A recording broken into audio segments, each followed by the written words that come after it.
Welcome to Networking Unleashed Building Profitable Connections. If you've wondered how leaders bring out the best in people for every generation, this conversation is going to grab you. Today's guest works with Gen Z, boomers, millennials, and everyone in between. He doesn't play favorites, he listens, challenges, and brings out talent that was hiding in plain sight. He has shaped leaders who went from struggling with communication to becoming strong influences within their companies. He knows how to handle conflict without turning the room tense. He coaches decision makers to work smarter with people who you think, behave, and communicate differently. What I love about his approach, it's simple. Theory, it's real, it's practical, and it works. I'd like to introduce Nikhil Raval. I'm sorry, I butchered your last name. I always do that, but I'd like to welcome you to the podcast. Why don't you give us a little bit of background and tell me how you got here today? Thank you, Michael, and that's a very kind introduction. And so my story is really broken into two buckets. I grew up in Asia, in India, for maybe the first 15 years, and then I migrated to the US and spent many years there doing education, working there a good decade in the financial services industry. And then in 2002, I came back to Asia as it was growing and things were happening. And I said to myself, I'll do just about anything, but I won't foray into teaching or training or consulting. And sometimes life takes you to a path, the path that you resist the most. And so there I was, I had an opportunity. I dabbled into teaching, training, consulting. And in my last role, I was the MD of a company where we built leadership solutions for leaders, very experienced leaders, people with 15, 20, 25, 30 years of experience across Asia. So I got a fantastic ringside view of what are companies grappling with, what do leaders have to do. And in 2018, I think I'd done enough and seen enough, so I went to the dark side, which is to go on my own. And I had a chance to finish all my bucket list, which was to did I deliver a couple of TED Talks. I managed to do that and write a book, which I learned how to do that. So that was on Gen Z.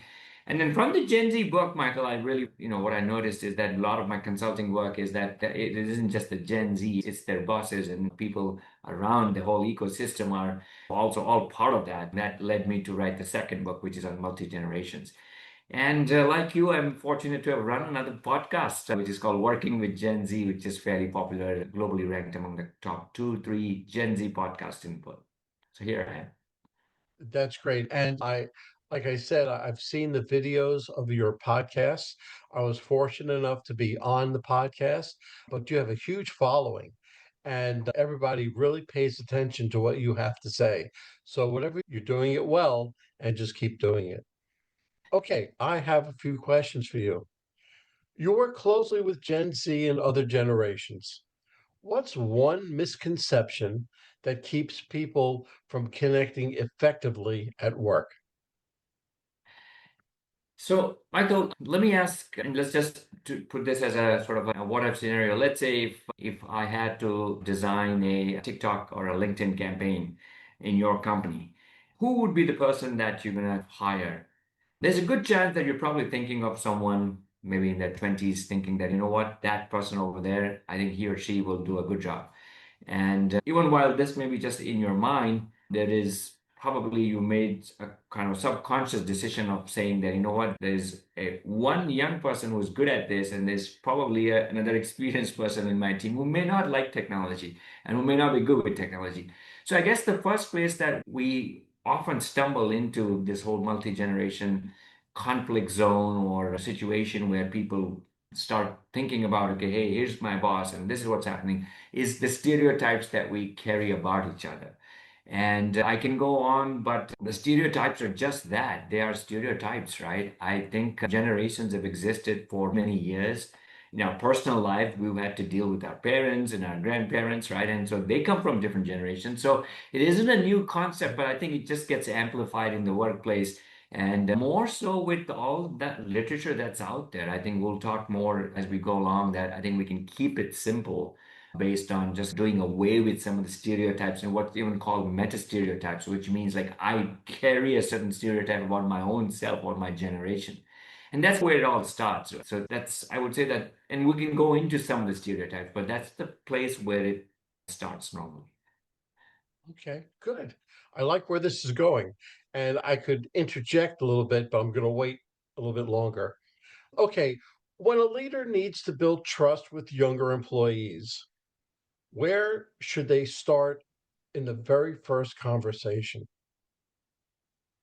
Sure. So I think one of the things which is very important, Michael, as we think about different generation, and especially for, let's say, the Gen Z generation, because that is the youngest generation in the workplace, it's to appreciate the context in which they're coming to work. And I won't go into the details of the context of all the prior generation, but the Gen Z generation, rightly, wrongly, and we don't, I think they just have seen enough within their 25 to 29 years of being on planet Earth, which is to say that they've seen a war, they've seen a pandemic, they've seen the Me Too movement, they're seeing fake news, they're seeing plenty, which often people will say that there isn't the traditional word of the midlife crisis, but it's the quarter life crisis. And therefore, I think the first place to start, if we're a good people leader, is to just create the space for to say that, hey, listen, how do I build trust and how do I make you more comfortable? And today in the HR world, in the leadership space, there's so much being talked about psychological safety and safe to speak, but a lot of that will only work, in my view, Michael, if the leader or the manager is willing to invest the time, which means that if he or she comes to your room, if he or she is coming to ask you a question and you disagree with them or you don't kind of want to subscribe to their way of thinking, you still want to create that space where they feel like, listen, I should voice my opinion. My boss isn't going to hold it against me. And gradually, when you do that enough, you will see that trust gets built. And I say that this is even more necessary today because of where technology has taken us, right? So if you see the curve of how technology is quickly growing, it is nearly impossible back in the day when you went to the boss and said, I don't want a problem, I want a solution. Today, the problems themselves have become extremely complex.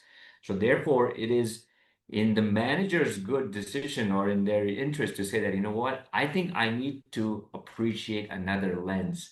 And the only way you can appreciate another lens is for them to be open in sharing their ideas. Now, at the end of the day, you may still disagree with them and you may say, hey, I think I've seen enough, but and I appreciate your input there, but I think on this one, we're going to go this way.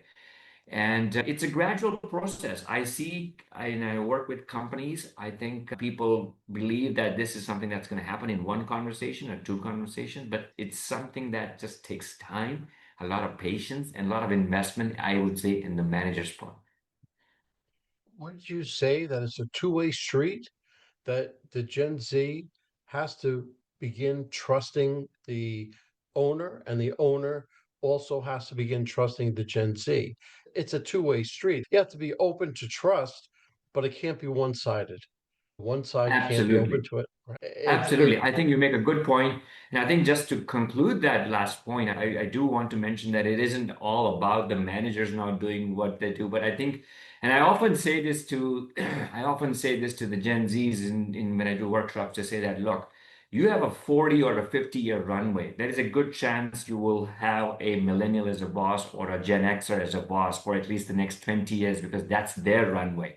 Now, forget about whether you like it or not, but the fact remains that they're going to be either your colleagues or bosses or in some capacity, right? So it's a kind of a two-way street where you need to take the interest to say what inspires them. Why do they want to communicate this way? Why do they see careers this way? Why do they see learning this way? And therefore, I think equally the flip side is true where the managers need to think about that. Listen, if I'm an Xer, I've got about 20 years or 15 years. If I'm doing a workshop, there's a good chance that the same workshop 5 years from now will have more Gen Zs in the room than maybe the people that are there now. Very good. Okay, good, good. Okay, so what's the most common reason multi-gen teams struggle to work with one another? And how should leaders respond when tensions rise?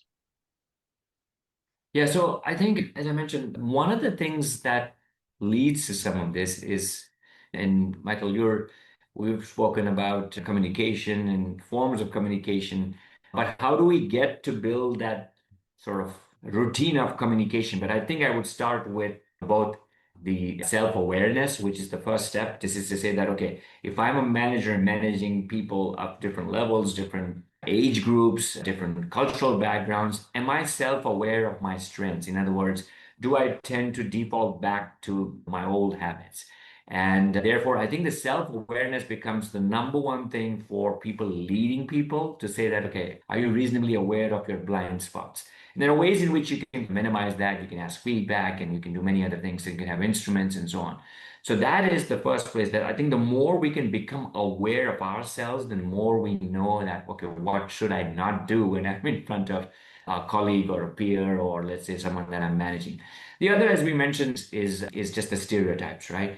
Now there are many ways to overcome this, and I'll just mention very briefly a couple of ways. So one of the things that I do is what I call is an assumptions audit, which means that if you truly have a multi-gen team, let's say you and I are on a team, and let's say we've got two other people who come together and say that, okay, what is the one assumption I've been making about this person that maybe he's not good with technology? And you floor the assumptions. And I think you figured out a way in which you can bring that into a conversation. Now you need a good facilitator, you need someone to peel some of that. So it requires you to put that out there, which means there has to be trust in the team. But the second step is what I call adjust the lens, which means that why should I assume that Michael is not good with technology? Maybe Michael is more savvy than the Gen Z in the room. And I think adjust the lens simply says that we then get to know the person a little better from what is happening. And I think the third or the fourth thing that one could do is what I also call mutual mentoring, which means that if I am good at something, can I offer and teach my skill sets or my expertise to the team? And can I request and be humble enough to have someone else do it the other way? And there you have to be at least be humble enough to say that, look, I'm going to shed my ego. If a 25-year-old person can teach me how to do a TikTok video much better than, let's say, even though I may have 25 years of experience, I think we should just say, hey, listen, I think I need to learn from you. So you could do some of these things. Again, culture means new routines, which means that it's not about just tall promises and beautiful posters. It is about doing it consistently, and having ways to track it. So you're saying it's a mindset shift that they have to be open to the communication between their bosses or peers or something else. Because if a Gen Z person walks in and they don't have that mindset that they are going to be open to these changes, they're not going to last, right? Yeah, And as the manager or the owner, they'll look at the new hire and they'll say, this person can't play well with others. So they're not going to have the job for very long. So you're saying that they should really open up a little bit, have a mindset shift, and it'll go a lot longer. absolutely, absolutely. And there are lots of biases that we have, Michael. That could be another conversation. But I think one of the most common ones, I just want to lay this out there because that everybody falls prey to is that, and certainly when we get more experience, is what I call the confirmation bias, which is simply to say that I have a belief in my head and I'm going to look for data that just confirms that belief, right? So if I have a tough assignment, I'm going to talk to my three friends who will say, hey, don't do this. This is not a good thing to do.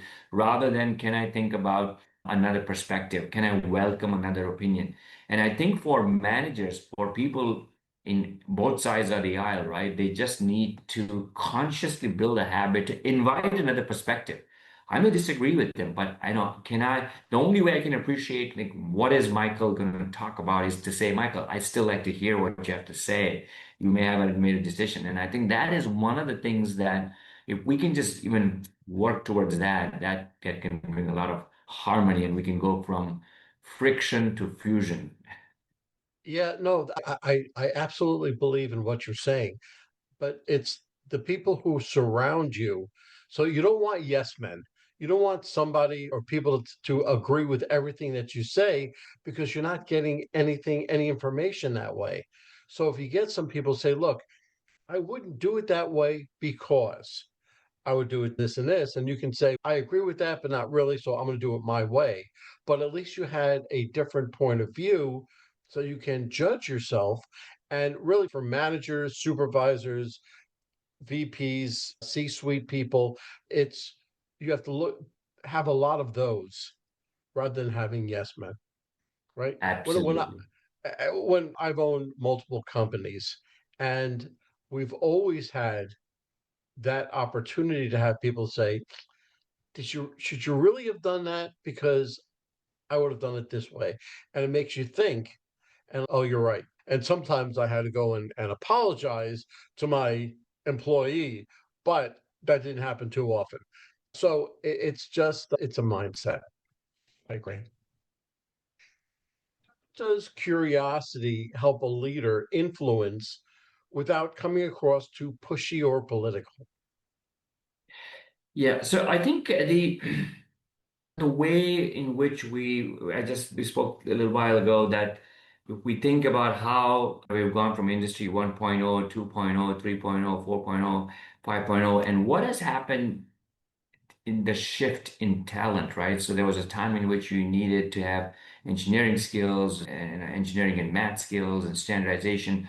But I think we're now there where I think one of the biggest thing that the world is facing, every company, every leader every entrepreneur is gonna face is what I call just the skill set of learning agility, which is to say that how do I unlearn some of what I know and how do I look at transdisciplinary lens of the way in which the world is happening. And I think even while we're now a few years from the COVID experience, but I think COVID taught us that, which is to say that like you didn't quite solve the problem by having a good vaccine. You had to think about who's going to get it, how we're going to ship it, what's the pricing, what's the communication strategy. And therefore you cannot say that, look, if I've made one good vaccine, I've solved the problem.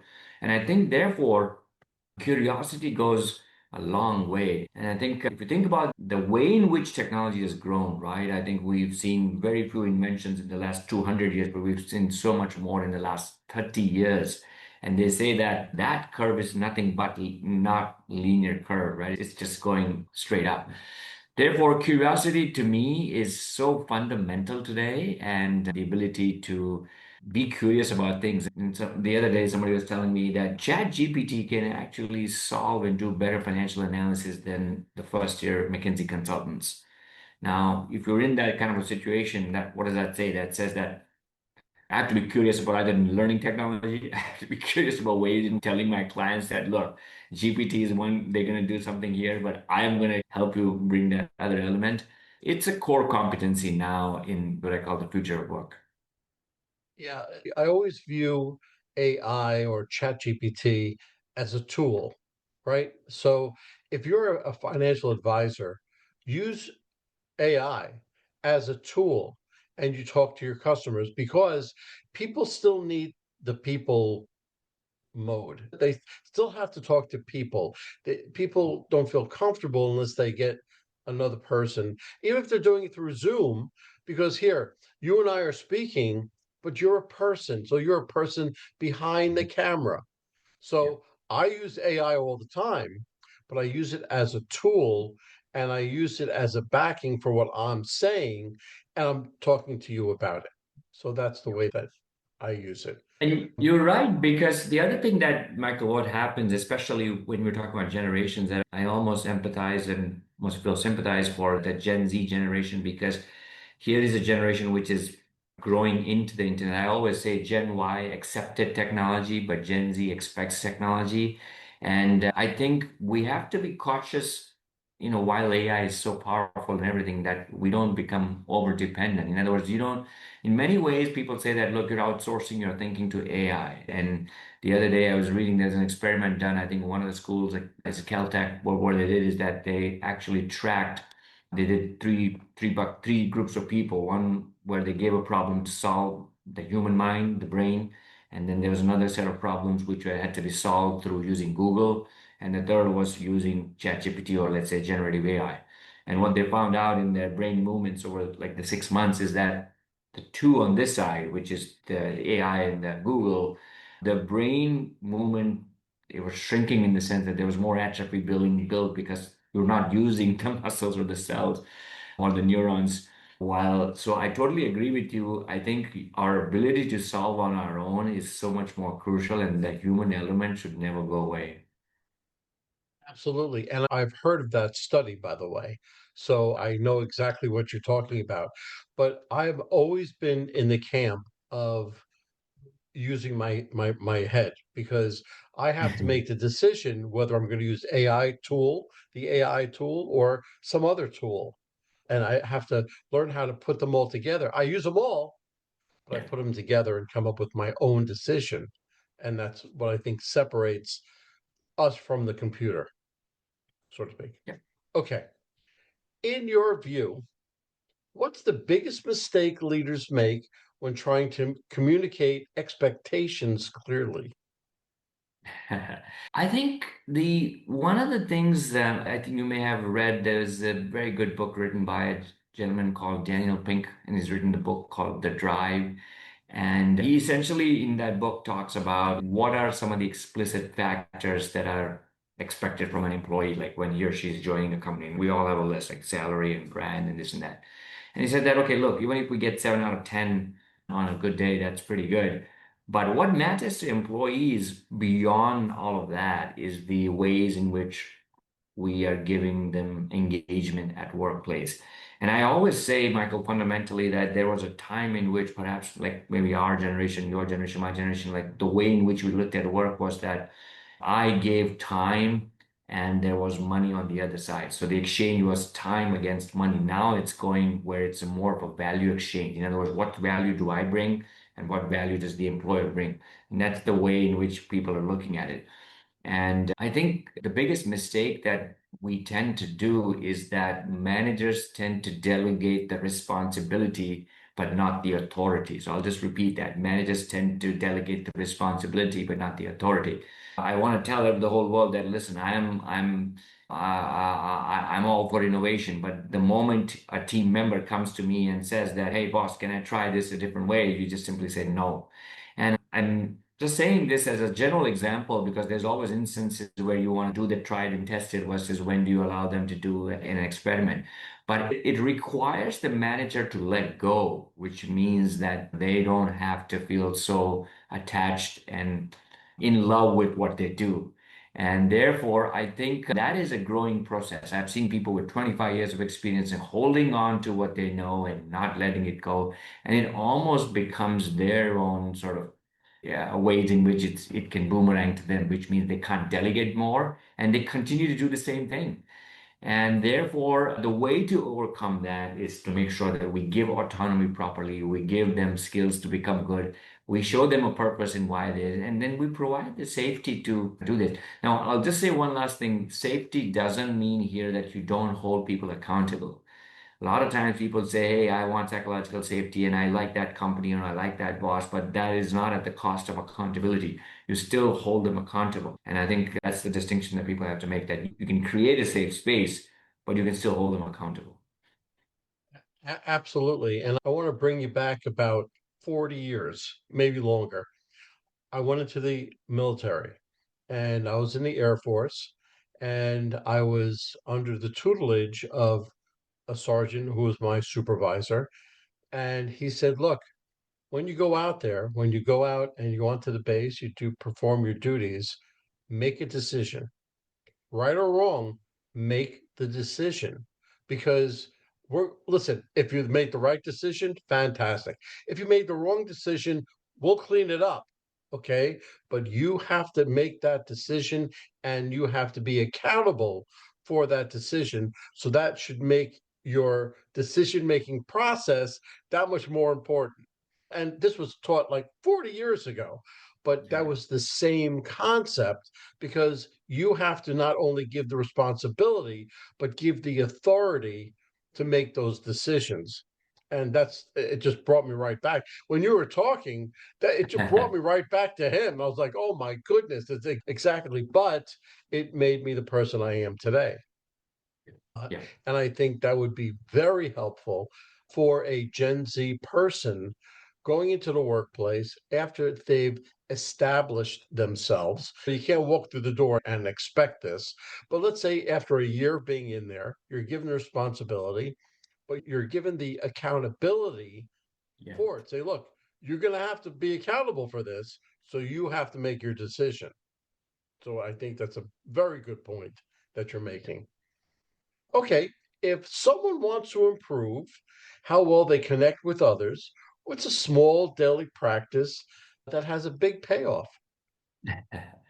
No, Michael, I was just coming back from doing about four workshops for a very large conglomerate. They're extremely successful leaders, about 20 years of experience. And one of the things they're grappling with is just the fact that they're good in their teams, but what is the value for them to go out? In other words, to go across. Yes.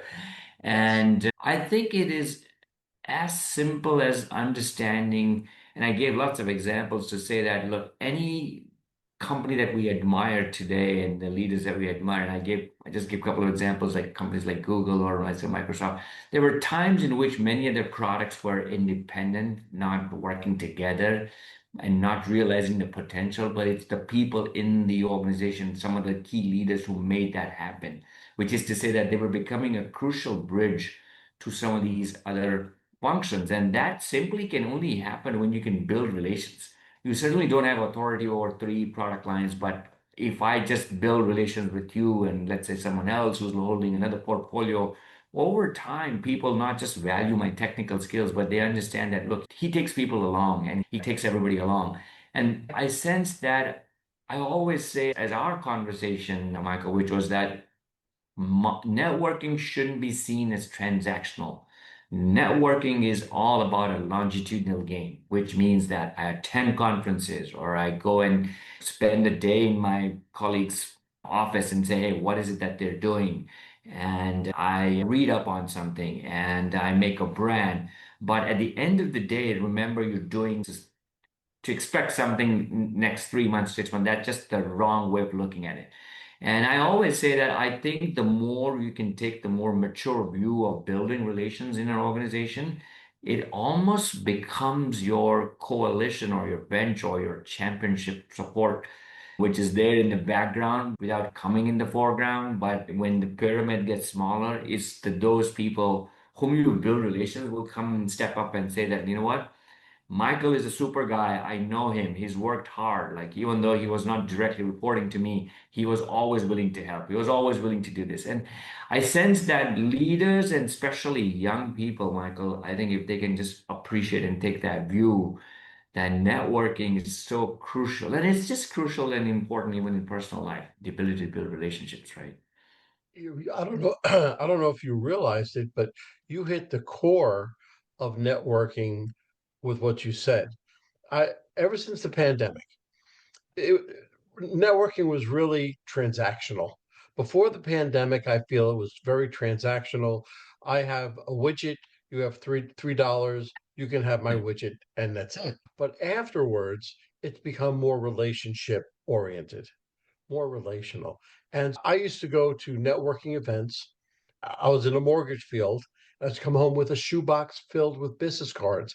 Look how good I did when I did horrible, right? Now, all the people that I coach and teach and everything else, and I'm mentoring a few, when you go to a networking event, 15 cards, maybe 20, because then I know that you've spoken with them, you've created that relationship. And of course, that builds up for the follow up, which is a whole nother story, right? But it gives you the opportunity to follow up with all these people. You create that relationship. And when you create the relationship, you go so much further.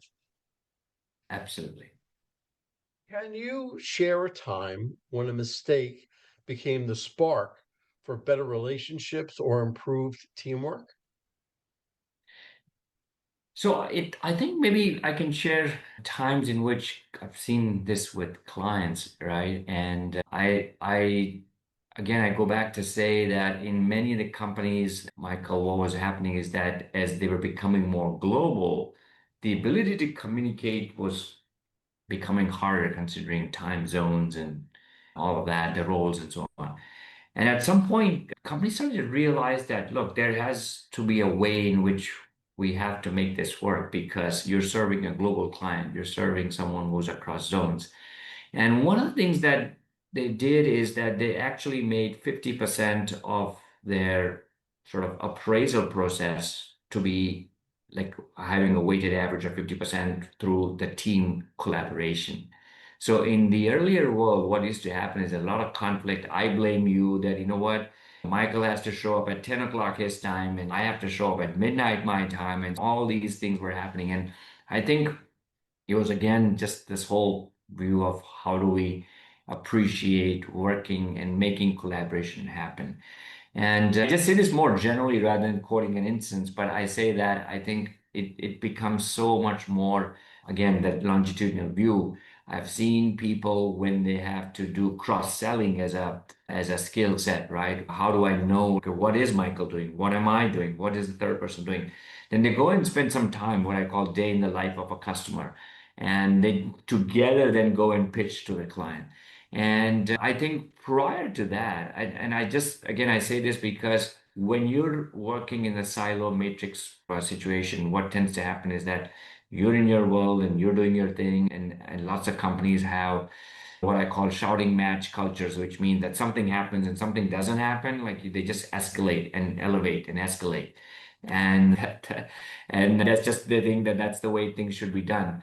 And on the flip side is that I think if you just have a way in which you can kind of say that, look, this is the one way in which we have to make this happen. And increasingly now, with so much work being done globally across teams, right? So I say that those are two or three ways, or those are two or three instances where I've seen clients where how do we get past these my tower of excellence and look beyond. Good, good. Okay. How do you help people handle conflict in a way that strengthens relationships instead of tearing them apart? Yeah, so I think so much has been written on conflict, and there are all these stages of conflict that it's in a sort of early stage, and then it's brewing and it's getting bigger, and then you don't have the strength to call someone out, and then it continues to brew and it just becomes so big, and then it just gets to a stage where it's unavoidable or inevitable, and then you do the post-mortem and try to fix that.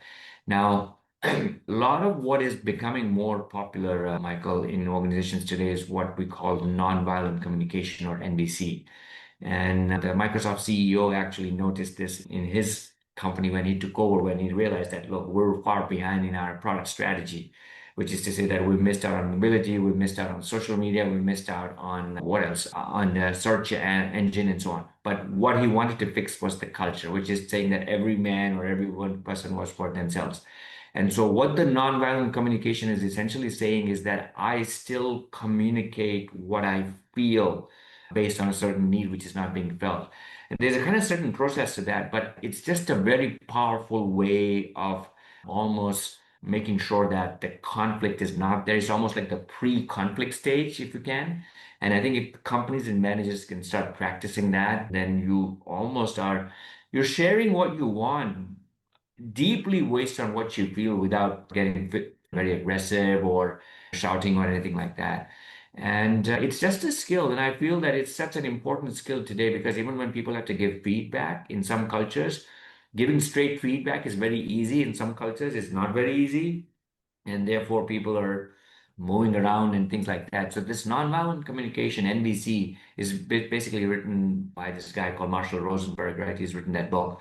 And he just says that, look, this is a good way for us to do away with this whole sort of sandwich feedback and becoming very aggressive. And I think that is one very tried and tested approach that many companies are doing today. And that's so true.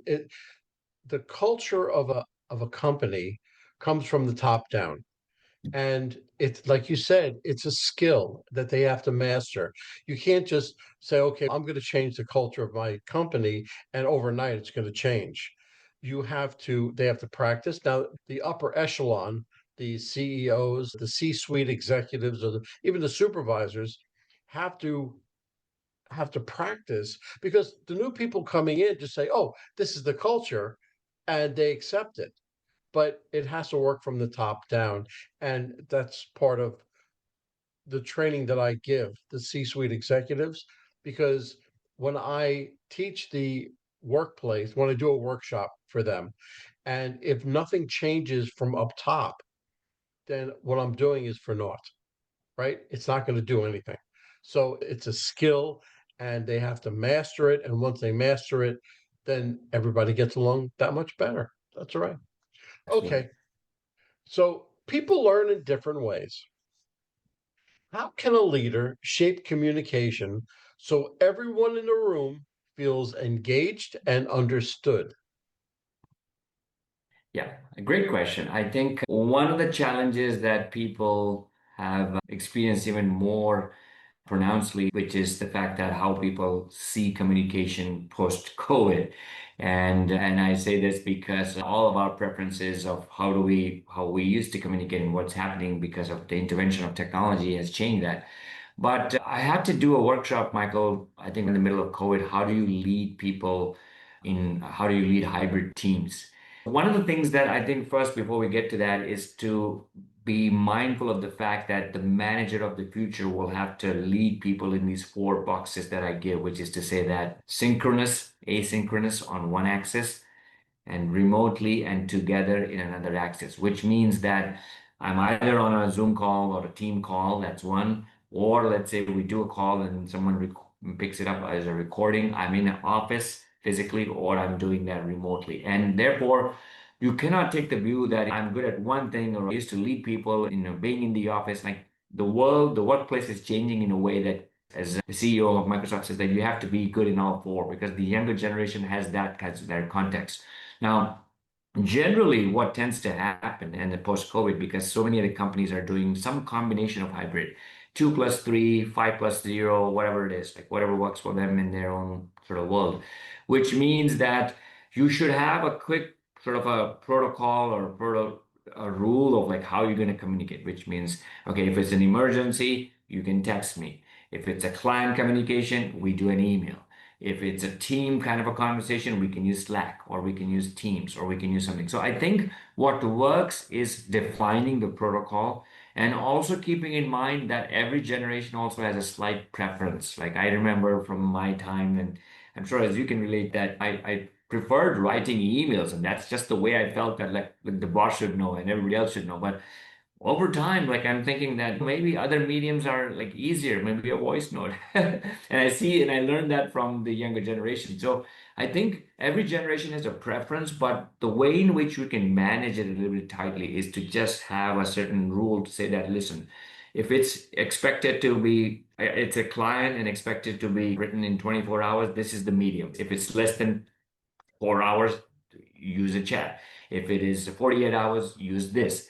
And I think if we can do that, then just makes it easy. And today, most companies are deploying technology in a good way, but it's this protocol that needs to be set. Absolutely. You first have to figure out who your customer base is, and that's how they receive what you're saying, whether it's a group chat, whether it's a texting, whether it's a voicemail, an email, whether it's an email with a video, whatever. You can figure all of this out as soon as you figure out your customer base. Now, you may have extra people within that, but you have that customer base, and that's how you deal with them. So, yes, I agree, and I have to remember that every day because really what you were talking about was when I do a workshop, I have to keep it interactive and I have to keep it up to where they will all stay interested. And if I'm talking to a bunch of Gen Z or to a bunch of boomers, it's two completely different workshops. The same Yeah. information, but it's completely different. All right, Yeah. so let's bring this podcast full circle. If someone listening wants to grow their influence at work, starting today, what's the first simple action that they should take? I'll just say two things here. First and foremost, a leader becomes a true leader and refines himself or herself by becoming more and more self-aware. And this sounds very simplistic, but I think as we see the outside context changing, the inside context changing, meaning to say that more people of different ages are coming together, the external world is changing at such a rapid pace, like it's becoming the perfect storm. And the more we know that how and who we are and how do we show up for our customers, for our suppliers, for our people, for our peers, it goes a long way. And some of the best leaders that I can think of, Michael, who work with global companies like Unilever and so on, it's just their ability to be flexible and adaptable. We often use this line that those who are coachable are scalable. So it isn't about 30 years of experience or 25 years of experience, but it is about, okay, despite the 30 years of experience, ChatGPT can make a dent into your experience. So can you be flexible enough, humble enough? So I would say that if you can invest your time in self-awareness, that is one very simple and an ongoing thing that one can do. So that's just the one, but I'll leave it at that because you asked me for one. I think that's very important, the self-awareness, because that will open you up to listening, whether it's to your manager or supervisor or to your peers, right? If you open yourself up, then you will actually gain more information. This was great. This was packed with insights, the kind people replay because it hit home. If you're listening and thinking, I can use that at work tomorrow, then you're already ahead. To our guests, thank you for sharing your experience and your approach to leading people with clarity and purpose. And to everyone tuning in, pick one idea from today and put it to use in your next interaction. Growth doesn't come from knowing it, it comes from doing it. Until next time, keep building relationships that matter, keep learning from every conversation, and keep turning knowledge into real progress. I can't begin to thank you enough. But Nikhil, what if somebody wanted to get hold of you? If somebody wanted your knowledge or to be coached or a workshop, how would they do it? Thank you, Michael. It's been a real pleasure. I've really enjoyed it. I think we've talked about a few things which I think are relevant for every one of us, including us in our own profession, which is that how do you look at the changing workplace, the worker, and the work itself.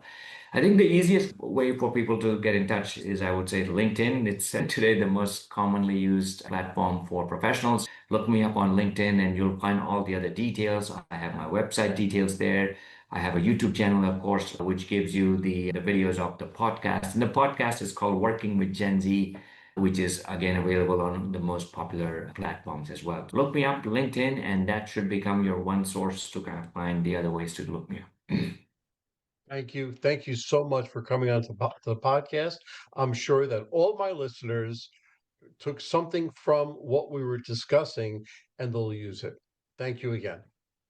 Thank you, Michael. Have a good one. Well, hold on, folks. Don't go anywhere. Let's hear from our sponsors. David Neal, co founder, Revved Up Kids. Revved Up Kids is on a mission to protect children and teens from sexual abuse, exploitation, and trafficking. They provide prevention training programs for children, teens, and adults. To learn more, go to revvedupkids.org.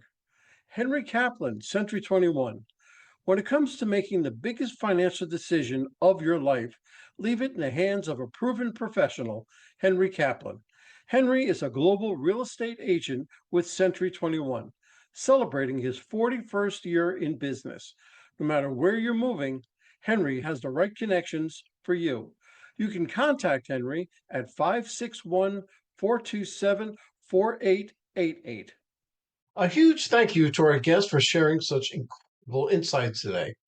And of course, a big shout out to you, our amazing listeners, for tuning in and spending your time with us. If you're interested in my digital courses, being coached, or having me come and talk to your company, just go to Michael and fill out the request form. Remember, networking isn't about being perfect, it's about being present. So take what you've learned today, get out there, and make some meaningful connections.